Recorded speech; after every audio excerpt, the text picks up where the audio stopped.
Hello, welcome to This Thing's Got Problems. I'm Eric, and the thing that has problems today is this Road Glide Screaming Eagle variety that has been, all the holes have been drilled in the saddlebags. We're buying and selling motorcycles as a business. So the last thing you want is holes in your saddlebags or speakers that don't work. So there's a thing, what's important here? And the problem is the year of the bike and the paint job. You can't find the saddlebags on eBay, on anywhere. So you have to have the speakers working. The rest of this motorcycle, all the electronics have been gutted, just gone, ripped out. There's a couple amps up front under the fairing. Don't know what their original use was. He threw a little tinny, you can hear the Chinesium. He threw a detached tour pack on, and I'm guessing that's where he had a big honking amp sitting, because that's where all the wiring was. And it's just a mess. It's a mess from front to back as far as the wiring for the stereo goes. The head unit is factory, just jammed back in the hole. Kind of worked, but not really. The speakers that were in the fairing were tweeters only. So nothing but them highs hitting you right where it counts. I can't imagine how bad that sounded. But we're going to go through it. We're going to make it all work because, again, we can't find saddlebags, so might as well have the speakers in the saddlebags functioning. So when you sell it to the next guy, you go, hey, this is it. This is what you got. It works. Add on to it as you'd like, or find saddlebags. Whatever you prefer.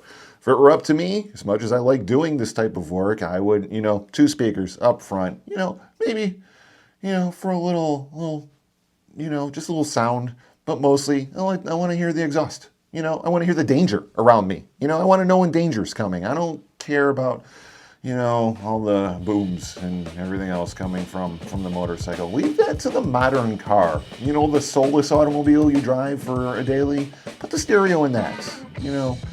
Anyways, here's how we fix this thing.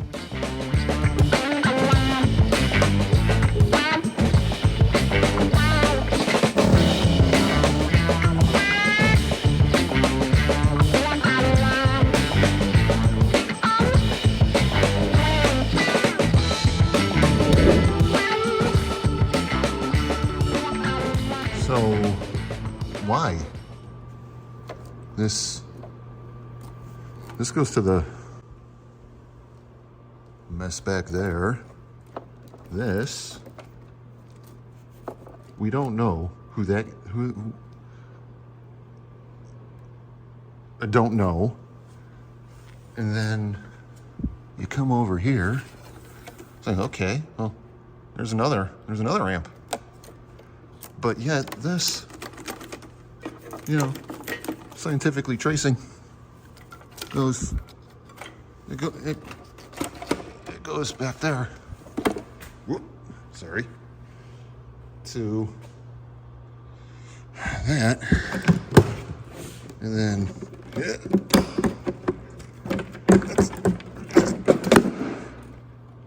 there's that.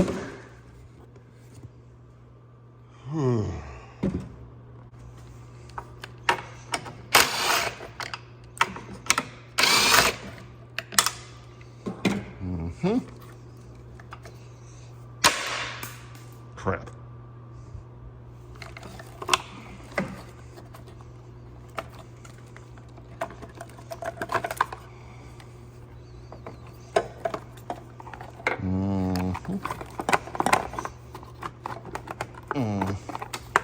One-handed. Come out. Here we go.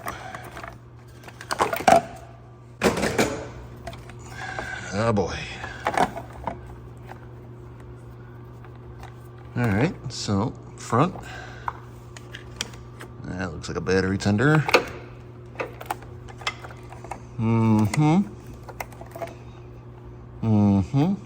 So that's the front 2 amps that aren't hooked up. That could be running at least the front speakers and that. And then this is gonna be a mess. So stock radios, and again, they're great sounding. So yeah, fantastic times.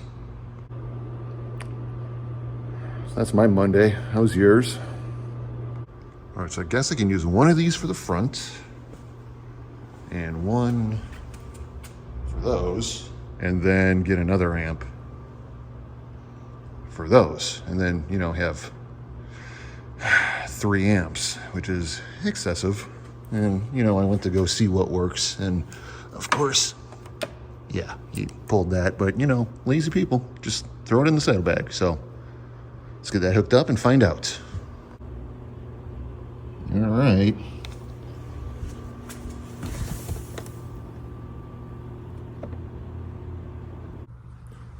Yeah, so this stereo is a mess. And why? Fix it. I mean, it's a Harley. Couple speakers, that's all you need. Exhaust, that's your stereo.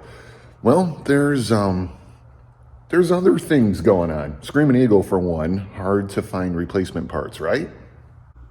So if it was just this, not a big deal. But we have this. Where are we going to find saddlebags? That's the problem. So basically, got to get the speakers working. Because we ain't got nothing else to fill the holes, basically. So I got to get some parts ordered, and then, yeah, I guess I'll just show you how. Do you want to see wiring? Probably not. I'll just show you the finished thing. This will just be a day in the life of someone that's got to put things back together the right way so you can send it down the road and feel okay about it. Yeah. Gonna be fun. So because of all of this, it's, tweeters. Yeah. So, gonna have to gut this entire thing as much as I possibly can to get to all the wiring. That's like, where's that even going? And, well, there's the old air cleaner. Not great. Close that up. Don't pay attention to it. We're gonna get rid of all of that. This thing is filthy, by the way. So let's tear her down and get some access to things.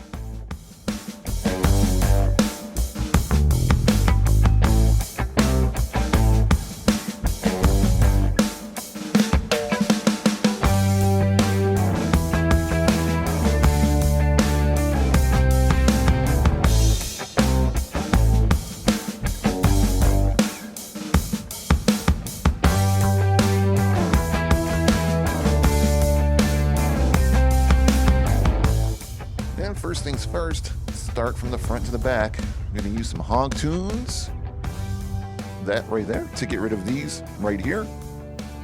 And we're going to throw a new aquatic radio in this thing because it's got RCAs and it's waterproofy and it's a pretty good unit.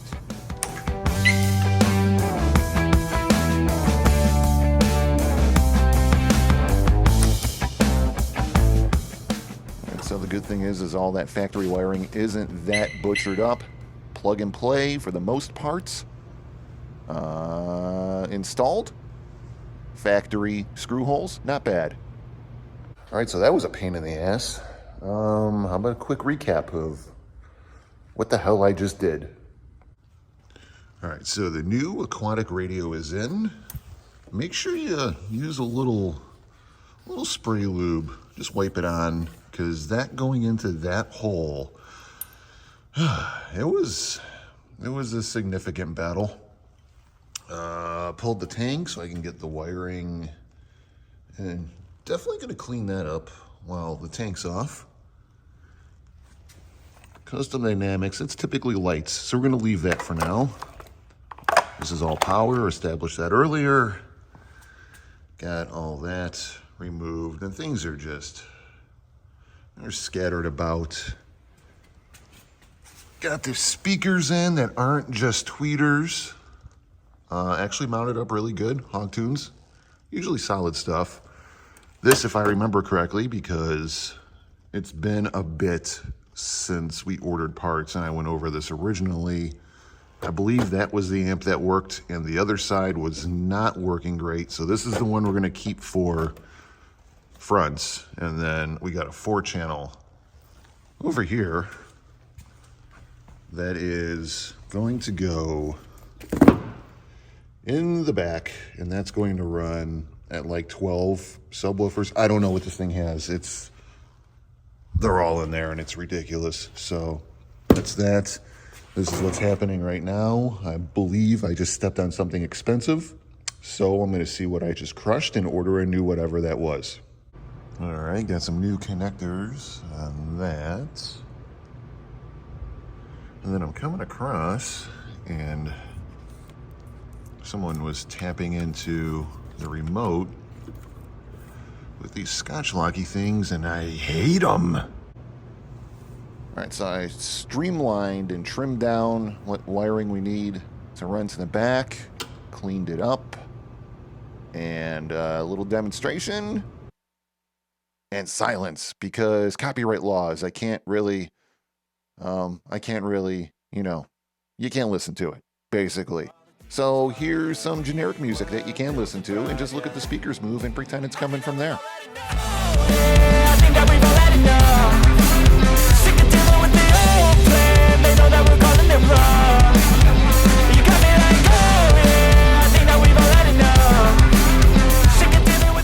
Have to run a remote turn-on wire for the rear amp quick, so throw some solder and some heat shrink down, and move on.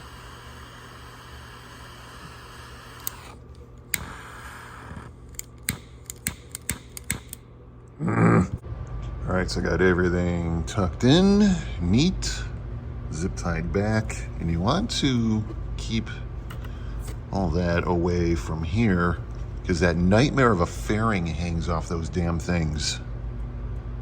Never fun. Right, and ran the signal and remote for the rear amp up the backbone. So we can get the tank back on this thing. All right, so that wiring is run to the back and cleaned up, and power has been sent to the MB Quart 4-channel amplifier. Let there be light, says Eric.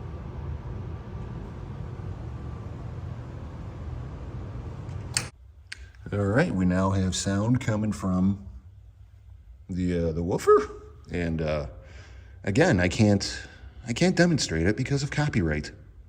Oh, good morning. Another day. No one finished it. Keep hoping that the gnomes or whatever overnight will come in and finish your projects for you. Didn't happen. Right, so Hog Tunes front speakers back into the existing Arc Audio amp, which does work pretty good. Wiring cleaned up. Again, keep it away from those, because getting that thing on there, super huge pain in the ass. Got the other amp out of there that was not functional anymore. Wiring through the backbone, out the little plastic cover, and got the amp in the rear functioning, and hooked up one of the woofers, you know, just for a test. Unfortunately, can't really give you an example without copyright hitting me on the old YouTubers. So, and those just kind of looked at, those are tweeters, which is annoying. I might use them, I might not. I don't know why you would need so many highs coming out of your butt while you're riding, but there those are. Yeah. Also, you know, threw a little wash down on it. Not sure if I mentioned that because everything I touched on here made me filthy. So, back at it. I got this guy, and I got all three over there yet to do. And we should just have to make some adjustments and some tuning and finish up the detail on it and get it the hell out of here. My dearest friend, and this is how Tyler would read it. My dearest friend, Tyler has an audio question. Please call. Regards, Tyler. Smiley face. Another project.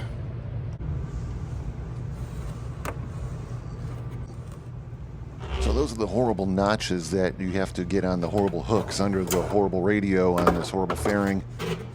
And I like to pull the headlight, which is kind of a pain in the ass to put it back in, but nowhere near as big of a pain in the ass as trying to put the whole fairing on by feel, because then you also have those two lumps of headlight in there that also smooshes in, you know, where there's something in science about two objects occupying the same space at the same time, and that's basically how they built that fairing.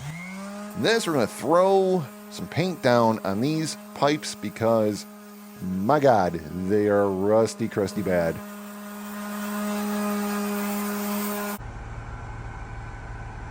I gotta tell you, I've had some really good luck with this Rust-Oleum high heat. Gives a nice ceramic look, dries really quick, and you bake it on, so you kind of run the bike when it's, you know, when you're done painting, and it kind of cures it, you know, for the most part. Doesn't seem to flake away. You know, I threw a bunch of miles down on a few of these bikes that I've done with this stuff, and it's pretty good. There's pipes painted up. I have not taken the acetone to the chrome yet to wipe it off. Since everything's apart in the dash, look at the fade that happens. That's the only paint I've ever seen fade from the sun darker than what it originally was. In the center there where the chrome cover is, it got darker. That is so bizarre to me.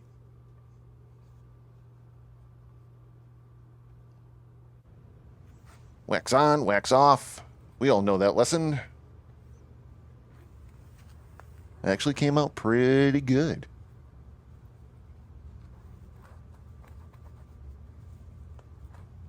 All right, show off. Yeah, we get it. It's shiny. Move on.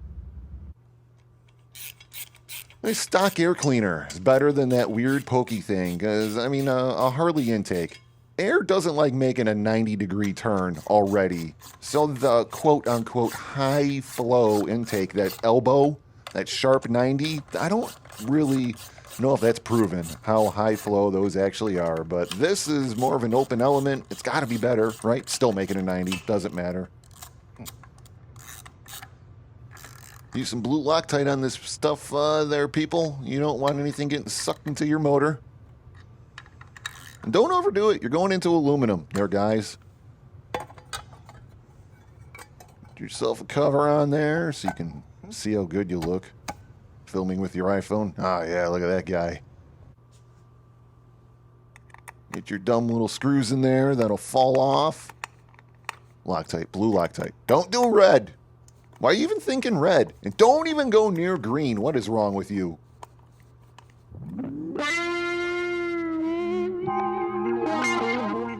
And this thing is pretty close to done at this point. Most of the detail done. Got to get that horrible, horrible windshield put back on. Hopefully the well nuts don't pop out or fall into the fairing. And success. There she is in all of her orangey, tangerine-like glow. Cleaned up again. That seat, I guess it's fine. It's fine. Who am I to judge? Someone's gonna love it. Got rid of that tour pack. That makes a world of difference. And just, it's so much better looking. Wiring's hidden, and what isn't hidden has some nice, you know, meshy wire loom on it. Pipes have been, you know, restored. And there she is. All done.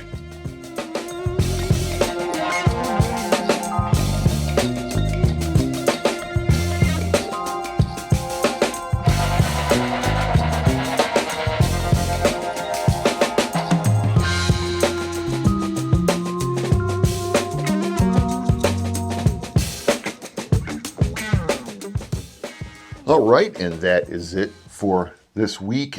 You know, a couple things on this bike. I wish I would have had the time to put plugs on all the wiring so you can make the saddlebags come off a little bit easier. I wish I didn't have to do any of this at all. I wish that we could have just had saddlebags and maybe some lid speakers and have been done with it. But again, you gotta figure out when you're buying and selling these things.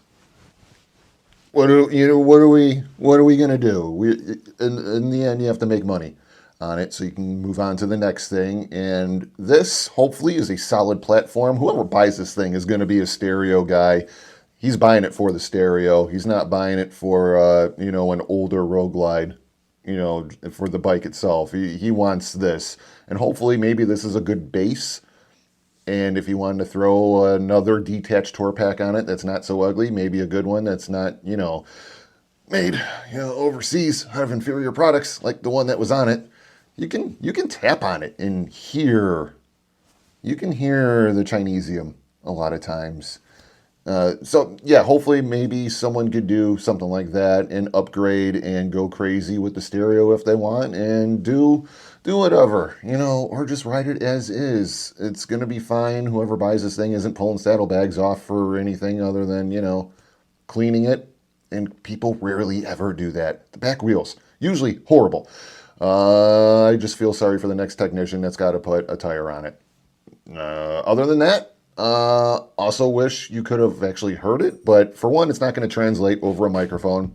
From speaker to microphone to you is not going to tell you if it's a good stereo system or not.